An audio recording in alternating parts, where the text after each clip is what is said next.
नमस्कार दोस्तों, मैं डॉक्टर द्वारका प्रसाद। दोस्तों, मैं एक साइकोलॉजिकल कंसल्टेंट और मैंने आप लोगों को पहले जो इससे पहले का जो वीडियो बताया था, जो हमने आपके साथ शेयर किया था, वो था सब्सटेंशनल रिलेटेड डिसऑर्डर पर। उसमें भी हमने अल्कोहल का डिस्कस किया था और अल्कोहल के रीजंस, उसका ट्रीटमेंट, उसके कैरेक्टर्स, इन सब पर डिस्कस किया था। आज हम उससे आगे बढ़कर दूसरे सब्सटेंस रिलेटेड डिसऑर्डर हैं उन पर डिस्कस करने जा रहे हैं, जो थोड़े और उच्च क्वालिटी के होते हैं। लेकिन मैं इन सब पे चर्चा करने से पहले दो बात आपको ज़रूर करूँगा कि नशा हमारे समाज के लिए एक अभिशाप है, एक युवा पीढ़ी के लिए बहुत बड़ा कलंक है और इससे हमें हमारी युवा पीढ़ी को बचाना चाहिए। अगर कोई इसमें लिप्त पाया जाता है तो उसको तुरंत प्रभाव से किसी साइकेट्रिस्ट, साइकोलॉजिस्ट को दिखाना चाहिए और उसको अगर रिहेबिलिटेशन सेंटर में भी रखा जाए तो उससे गुरेज नहीं करनी चाहिए, क्योंकि ये उसकी ज़िंदगी को लील सकता है, आपराधिक कृत्य में उसको इन्वॉल्व कर सकता है। तो ये हमें पूरी कोशिश करनी चाहिए कि जो हमारे घर का मेंबर हो या हमारे जानकार का हो, जो भी हो, कोई इस तरह की गतिविधि में लिप्त है तो उसको तुरंत प्रभाव से उससे बचाने के पूरे प्रयास करने चाहिए। साइकोलॉजिस्ट और साइकेट्रिस्ट के पास उसको ले जाना चाहिए। तो बात करते हैं हम आज टॉपिक पर कि आज हमारे जो बेसिक जो और अल्कोहल के अलावा जो और जो मादक पदार्थ हैं या सब्सटेंस रिलेटेड जो डिस्कशन है वो किस किस पर है, वो मैं आपको बताना चाहूँगा। तो आज ओपियोइड रिलेटेड डिसऑर्डर पर बात करेंगे। एक हम हेलुसिनेशंस या हेलुसिनोजेंस जो रिलेटेड डिसऑर्डर है उन पर डिस्कस करेंगे। तो बात पहले करते हैं हम ओपियोइड रिलेटेड डिसऑर्डर, यानी कि इसको हिंदी में तो स्वापाक कहते हैं, जो लोग समझ नहीं पाते हैं जल्दी से।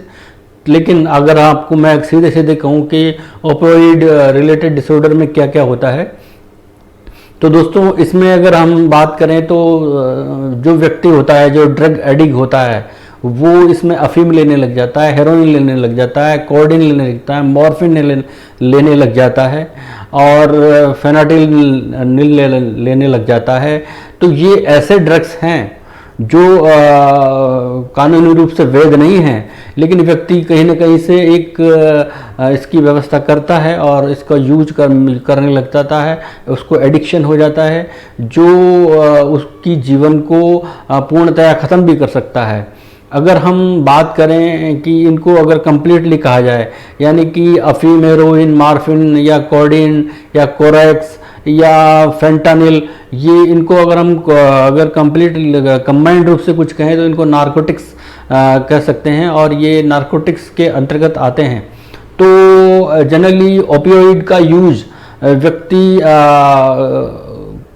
या इसका यूज क्यों किया जाता है, जनरली ये देखा जाता है कि जो हमारे मेडिकल प्रोसीजर है तो इसमें डॉक्टर्स इसका यूज दर्द को कम करने में या किसी तरह की पीड़ा हो रही है बॉडी में किसी भी वजह से, चाहे वो स्टोन हो, गॉल ब्लैडर में कोई प्रॉब्लम हो या और किसी तरह का एक्सीडेंटल प्रॉब्लम हो, तो पेन हो, तो उसकी वजह से इसको पेन किलर के रूप में दिया जाता है। और इसके अलावा उससे क्या है कि कुछ देर के लिए वो पेन भी कम होता है और उसको थोड़ा अच्छा फील होता है, और ये जो है एंटी डायरियल भी काम करता है, ये कफ खांसी के लिए भी काम करता है, तो के लिए भी यूज़ किया जा सकता है। जैसे कोडीन है वो या कोरेक्स है, वो खांसी की दवा के रूप में होती है, मेडिसिन होती है लिक्विड फॉर्म में, लेकिन लोग उसको एडिक्शन के रूप में बना लेते हैं जनरली। हाँ, पर हम देख सकते हैं कि मेडिकल स्टोर पर कुछ लोग जनरल हर 2-3 दिन में कोरेक्स या कोडीन या इस तरह की कोई लिक्विड अल्कोहल की दवा लेते हुए दिख जाते हैं। तो वो क्योंकि ये जो मेडिसिन है वो तो लिमिटेड टाइम के लिए होती है, लेकिन अगर एक कोई आदमी रेगुलर ले रहा है, किसी भी जगह देखा हुआ जाएगा विदाउट प्रिस्क्रिप्शन के डॉक्टर की के, तो ये आप मानिए कि आप वो ड्रग एडिक्ट है या वो कोरेक्स का एडिक्शन उसको हो चुका है। और ये चीज़ें, बाकी जो चीज़ें हैं अफीम, हेरोइन वगैरह, ये तो आदमी छुप कर यूज़ करता है और इस तरह का ये कानूनी रूप से वैध नहीं है। और मैं तो ये कहूँगा कि व्यक्ति को इनसे बचना चाहिए, और जो किसी को पता लगता है वो उनको तुरंत इमीडिएट उसको साइकेट्रिस्ट और साइकोलॉजिस्ट के पास ले जाना चाहिए, ताकि उसका रिहेबिलिटेशन सेंटर में उसको एडमिट किया जा सके, मेडिसिन दी जा सके और ट्रीटमेंट किया जा सके। तो और उसकी इस आदत को छुड़ाया जा सके। अगर व्यक्ति जो है ओपियोइड ड्रग्स लेता है तो, या ये कहिए कि हम सबसे अधिक इसमें क्या यूज किया जाता है, तो हेरोइन का सबसे अधिक यूज किया जाता है। और इसका लेने का तरीका बड़ा गंभीर तरीका है। इसको व्यक्ति या तो सीधा ही स्किन में इंजेक्ट करेगा इंजेक्शन के द्वारा, या इसको वेन्स में इंजेक्ट करेगा। तो लेने के तुरंत बाद, चूँकि वेन में अगर वो चला गया है हेरोइन, तो बहुत जल्दी इफेक्ट करेगा और बहुत जल्दी इफेक्ट करेगा, जिसकी वजह से उसमें बहुत सारी डिसऑर्डर डेवलप हो जाएंगे, इमीडिएट डेवलप हो जाएंगे, कुछ देर के लिए उसको सुख का अनुभव देंगे। ये एक ऐसे जो है सब्सटेंस हैं जो आपको केवल कुछ समय के लिए, व्यक्ति की यही सबसे बड़ी भूल होती है। एक साइकोलॉजिकल कंसल्टेंट होने के नाते मैं ये बहुत ज़रूरी समझता हूँ बताना कि ये जितने भी सब्सटेंस जो होते हैं, ये आपको केवल 1 घंटे, आधा घंटा और इससे ज़्यादा आपको रिलैक्स नहीं देंगे। ये आपकी प्रॉब्लम शॉर्ट आउट नहीं करेंगे आपको, बल्कि एक ऐसे कुएं में धकेल देंगे जहाँ से आपका निकलना बहुत ही मुश्किल हो जाएगा। तो मेरे एडवाइस के अकॉर्डिंग तो आपको इसका यूज नहीं करना चाहिए, चाहे कोई कितना ही आपको लालच दे, आपको सपोर्ट करे, मॉरल सपोर्ट दे, या कुछ भी एडवाइस करे या रिकमेंड करे, फिर भी इससे बचने की कोशिश की जानी चाहिए। लेकिन जब बात अपन कर रहे हैं कि ये जब बॉडी में इंजेक्ट हो जाता है तो व्यक्ति इनको रेगुलर लेने लग जाता है, क्योंकि उसको उसमें उसके दर्द में कमी हो जाती है, उसमें सुख का अनुभव होने लगता है, और ये उसको आदत के रूप में बना लेता है, क्रॉनिक वे में लेने लगता है, रेगुलरली उसको लेने लग जाता है। तो ओपियोइड सब्सटेंस का जो है सबसे अधिक जो है जो फिजिकल इम्पैक्ट जो आता है, फिजिकल, वो ये आता है कि व्यक्ति को कोई भी अगर पेन हो रहा है किसी भी तरह का, अगर वो इसको चोट लग गई या किसी और वजह से पेन हो रहा है, इंटरनल कोई प्रॉब्लम है उसमें, तो उसको दर्द का अनुभव नहीं होता, या फिर उसको जो है उसके और भी बहुत सारे जो फिजिकल इम्पैक्ट है, जैसे आँख की पुतली का संकुचन उसमें हो जाता है, देखा जा सकता है। उसके ब्लड प्रेशर में कमी आ जाती है, उसमें धड़कन बढ़ जाती है, उसमें जो है रक्तचाप में भी परिवर्तन आ जाता है। तो ये सब चीज़ें जो हैं अधिक मात्रा में अगर व्यक्ति इसको ले तो उसके जो रेस्पिरेटरी सिस्टम है उसमें बहुत डिस्टर्बेंस हो सकता है, यानी कि उसके वो सांस नहीं ले पाता है, और जब व्यक्ति सांस ही नहीं ले पाएगा तो उसकी डेथ भी हो सकती है, यानी कि उसकी डेथ के लिए ये जिम्मेदार है। अब आप समझिए कि ये कितने गंभीर रूप से व्यक्ति को प्रभावित कर सकते हैं। तो हमें इन सब चीज़ों से बचने चाहिए। इसके अलावा ये और सबसे गंभीरतम रोग भी दे सकते हैं, क्योंकि एक जब व्यक्ति ड्रग एडिक्ट होता है तो अपना ग्रुप बना लेता है और उस ग्रुप में लेने लगता है। तो एक व्यक्ति जब एक सुई से इंजेक्ट करता है तो बहुत सारे लोग उसी सुई को इंजेक्ट करते हैं बॉडी में, और इंजेक्ट करते हैं तो उसको एड्स होने का जो है संभावना पूरी बढ़ जाती है, या हेपेटाइटिस जैसी बीमारियां उसको हो सकती हैं। तो ये बहुत डेंजरस कंडीशन है। अब हम बात करते हैं हेलुसिनोजेंस वाले प्रोडक्ट पर या सब्सटेंस पर। तो हेलुसिनोजेंस जो रिलेटेड डिसऑर्डर है, इसमें एक तरह का विभ्रम होने लगता है, ये भ्रमात्मकता वाली स्थिति है, इसको साइकेडेलिक्स भी कहा जाता है। और एक हेलुसिनेशंस जो ड्रग है वो एक ऐसा ड्रग है जो व्यक्ति के सीएनएस को, यानी कि सेंट्रल नर्वस सिस्टम को, मस्तिष्क के सीएनएस को इतना अधिक प्रभावित करता है कि उसका जो एक्सटर्नल और उसका जो इंटरनल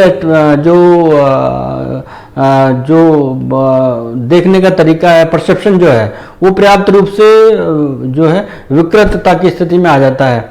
यानी कि ये कहें हम कि व्यक्ति की जितनी भी प्रकार की सेंसरी जो है ऑर्गन है वो उसका डिस्प्लेसमेंट हो जाता है।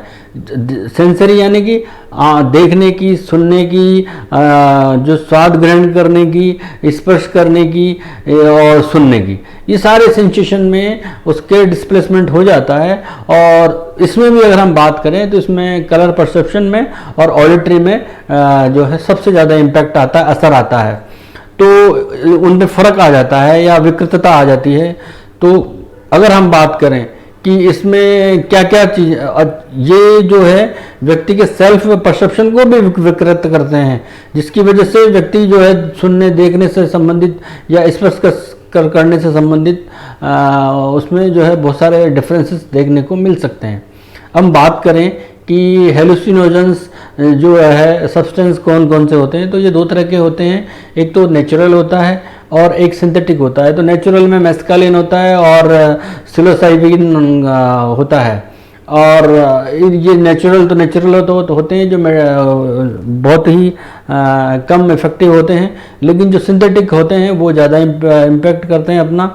और उनमें जो मेन जो है उन दो की मैं आपसे डिस्कस करना चाहूँगा, और वो दो हैं, एक तो है एलएसडी जिसे लाइसर्जिक एसिड डाइथालामाइड कहते हैं, और एक होता है एमडीएमए जिसकी आजकल बहुत चर्चा हो रही है, बहुत सारे जगह पर हमको सुनने को मिल रहा है एमडीएमए क्या आफत है।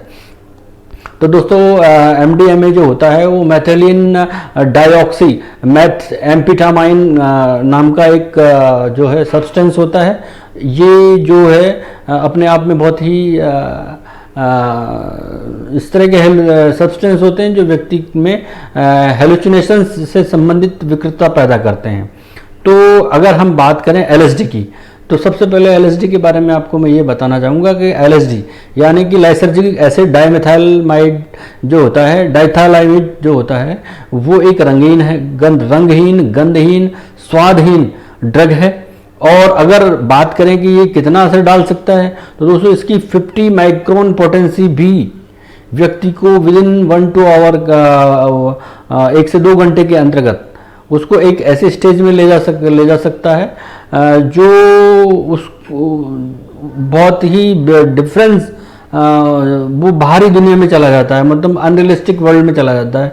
और उस स्टेज को हम कह सकते हैं जो है हेलुसिनोजेंस इंटॉक्सिकेशन स्टेज कहा जा सकता है। तो इस या उसको उन्माद की स्थिति में हम काउंट कर सकते हैं।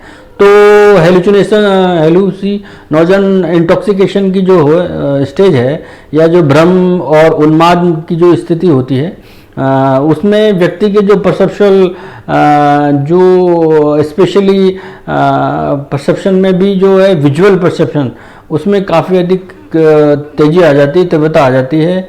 इसमें उसका जो कलर परसेप्शन है वो विकृत हो जाता है। आप मेरी वीडियो को दोस्तों मेरी आपसे रिक्वेस्ट है ध्यान से सुनना और पूरी सुनना कि कुछ रोग ऐसे हैं जिनके बारे में लोग तरह तरह की धारणाएं बनाते हैं कि ये ऐसा क्यों होता है, इस पर तो कोई असर हो गया, इस पर तो कोई ऊपर की हवा है, इसको तो कुछ बाहर का दिख रहा है, कुछ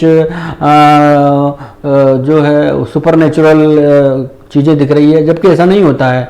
क्योंकि अगर एलएसडी का ड्रग बॉडी में चला गया तो व्यक्ति को कलर परसेप्शन होता है, और कलर परसेप्शन के साथ साथ उसको विजुअल परसेप्शन भी होता है। तो इसमें जो व्यक्ति जो वस्तु निर्जीव है उसके सामने वो भी उसको सजीव की तरह चलती फिरती नजर आने लगती है। अगर फोटो है उसके सामने तो वो चलती फिरती नजर आने लगेगी, वो सांस लेती हुई नजर आने लगेगी, या हम ये कहें कि उसके ज्यामितीय स्ट्रक्चर में भी उसको डिफरेंस स्ट्रक्चर में देखने को मिलेगा।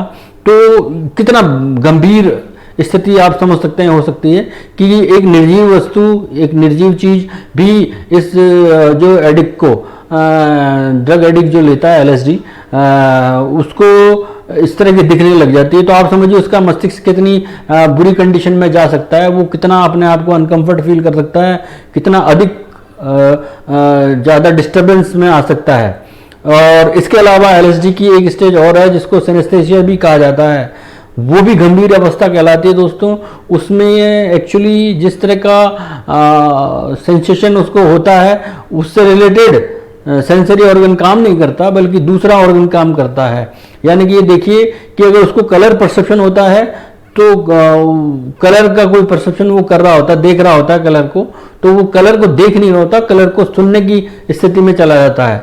और जो सुनने की कोई चीज़ होती है उसको देखने के द्वारा महसूस करता है, तो उसको सिनेस्थेसिया की कंडीशन कहा जाता है। बहुत ही ये गंभीर स्थिति होती है और इसको हम वो सुपर नेचुरल से जोड़कर देखता है।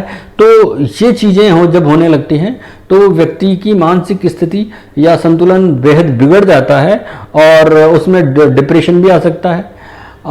तो इस स्थिति में आने से हमें ध्यान रखना चाहिए कि ये हमारे आसपास के लोग या हमारे फैमिली से जुड़ा हुआ कोई व्यक्ति अकेला तो नहीं रह रहा, कम तो नहीं बोल रहा, कहीं ऐसी जगह तो नहीं बैठा रहता जहाँ उसको वो पहले नहीं बैठता था अब वहाँ जाके बैठने लग गया, या कोई ऐसी एक्टिविटीज़, मतलब जो रूटीन बिहेवियर था उससे अलग हट करके तो बिहेवियर नहीं करने लगा। अगर वो ऐसा कर रहा है और आपको पता लग रहा है तो आपको तुरंत प्रभाव से उसको साइकोथेरेपी के लिए सेशन में, जो साइकोलॉजिस्ट के सेशन होते हैं साइकोलॉजिकल, वहाँ उसको तुरंत इमीडिएट दिखाना चाहिए। ये वो स्थिति है जहाँ पर अगर हमने ध्यान नहीं दिया, किसी साइकोलॉजिस्ट के पास नहीं लेके गए, साइकेट्रिस्ट से मेडिसिन उसकी नहीं स्टार्ट करवाई, चालू करवाई, तो हो सकता है कि वो नुकसान कर ले कोई भी तरह का।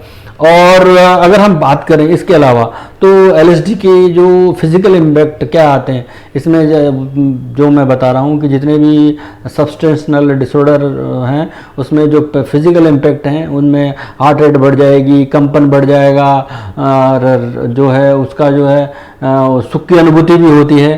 सबसे बड़ी तो सुख की अनुभूति होती है, उसके अंगों में समन्वय नहीं रह पाएगा, या उसकी जो है विजुअल परसेप्शन में डिफरेंसेस आ जाएंगे।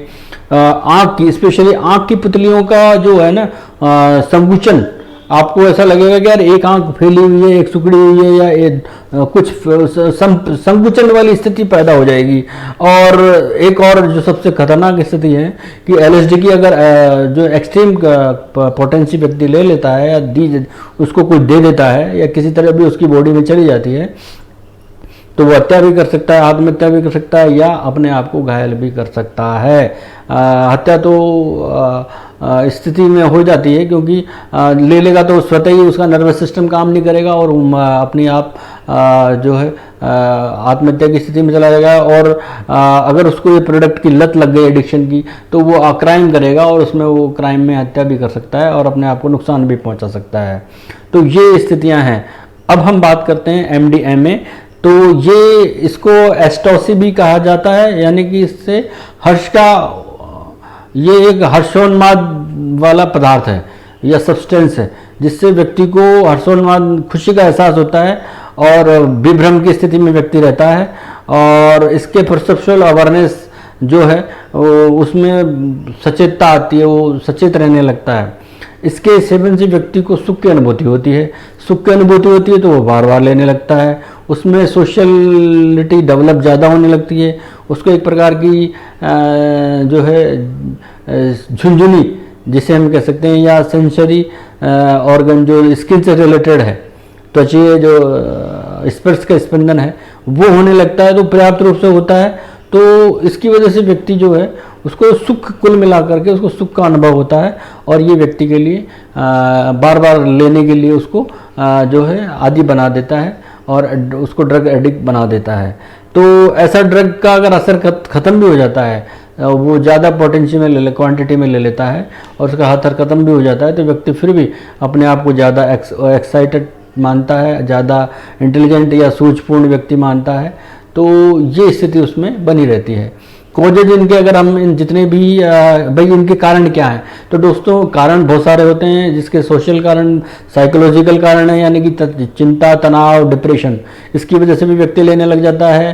और किस तरह के माहौल में व्यक्ति रहता है, अगर वो इस तरह के लोग जो लेने वाले हैं वहाँ उनके संपर्क में रहता है तो वो भी लेने लग जाता है। अगर उसको आसानी से कोई चीज़ मिल जाती है एक आध बार में और उसको अच्छा लगता है तो फिर वो लेने का आदी होने लगता है, या उसमें एडिक्शन डेवलप हो जाता है। इसके अलावा अगर कोई व्यक्ति अपने आप को लग्जरियस दिखाने के लिए लेता है तो एक न एक दिन वो भी ड्रग का एडिक्शन उसमें डेवलप हो जाता है। तो कारण बहुत सारे हैं, तो मतलब इसमें साइकोलॉजिकल रीज़न भी हैं, बायोलॉजिकल रीज़न भी हैं, और अपने आप का क्या जो है किस तरह का जेनेटिकल रीज़न भी होता है कि कुछ जो अल्कोहल से संबंधित हैं वो भी हैं, और एटमॉस्फेयर जो है आपका किस तरह का है वो भी अपने आप में एक बड़ा रीज़न है। जहाँ तक इसकी ट्रीटमेंट की बात आती है तो साइकोलॉजिकल थेरेपीज तो देनी ही पड़ती है, और उन थेरेपीज़ में हम बात करें तो बिहेवियर थेरेपी दे सकते हैं, सीबीटी यानी कि कोग्निटिव बिहेवियर थेरेपी दे सकते हैं, फैमिली थेरेपी दे सकते हैं। और अगर इसका जो मेडिकल थेरेपी की बात करें, क्लिनिकल थेरेपी, तो जहाँ जो साइकेट्रिस्ट देते हैं और अपने सुपरविजन के अंतर्गत देते हैं, तो उसको डिटॉक्सिफिकेशन किया जाता है, जहाँ पर उसके ब्लड से इनकी मात्राओं को धीरे धीरे मेडिकली सुपरविजन में रखते हुए कम करते हैं, और इनको बहुत लंबे समय तक रिहेबिलिटेशन सेंटर्स में रखा जाता है। इसके अलावा एक तीसरा मैं बताना चाहूँगा, एक मेंटेनेंस का प्रोसीजर और होता है।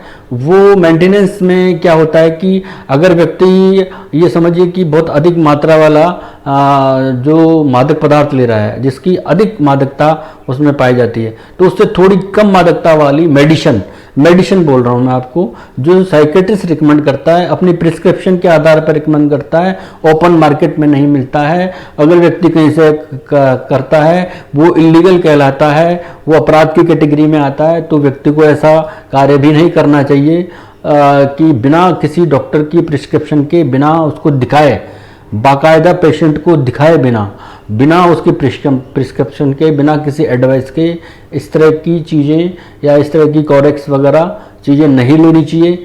और ये मेडिकल जो है सुपरविजन में करने वाले प्रोसेस हैं। और मेंटेनेंस में भी यही होता है कि बिना जो उसके जो क्वांटिटी जो अधिक वाली जो वो ड्रग्स ले रहा है, उससे कम क्वांटिटी वाला मेडिकल जो मेडिसिन्स होते हैं वो उनको दी जाती है। और धीरे धीरे इस तरह उनको देने के बाद उसमें उसकी स्थिति को कम किया जाता है।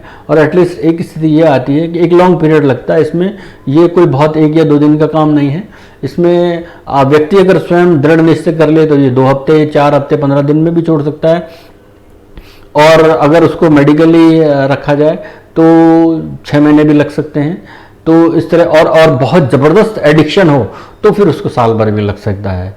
तो ये डिपेंड करता है कि एक पेशेंट की कंडीशन क्या है, जो केवल साइकेट्रिस्ट डिसाइड करता है और उसकी सुपरविजन में इसका ट्रीटमेंट होता है।